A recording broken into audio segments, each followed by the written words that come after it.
అసలు ఈ మర్రి చెట్టుకి ఇన్ని ముడుపులు ఎందుకున్నాయి?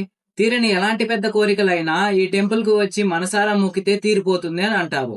ఆ ఒక్క నమ్మకంతోనే లక్షలాది మంది భక్తులు రాష్ట్రాలు దాటి ఇక్కడికి వచ్చి వెళ్తుంటారు. ఈ టెంపుల్ ఎక్కడుంది? ఎలా వెళ్ళాలి? అని చెప్తాను. ఈ వీడియోని లాస్ట్ వరకు చూడండి.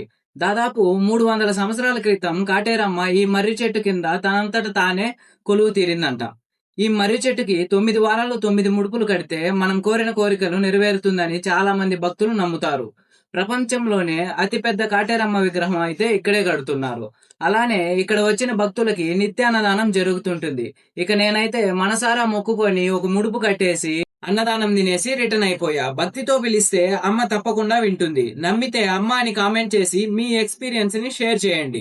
ఇంకా అడ్రస్ విషయానికి వస్తే బెంగళూరు హోస్కోటే నుంచి 10 కిలోమీటర్ల దూరంలో ఉన్న కంబలీపురాలో లొకేట్ అయి ఉంటుంది ఈ టెంపుల్. మీరు ఎవరితో అయితే ఈ టెంపుల్ కి వెళ్ళాలి అనుకుంటున్నారో వాళ్ళకి రీల్ షేర్ చేయండి. ఇలాంటి మరిన్ని వీడియోస్ కోసం హేమాద్రి డైరీస్ ని ఫాలో చేసుకోండి.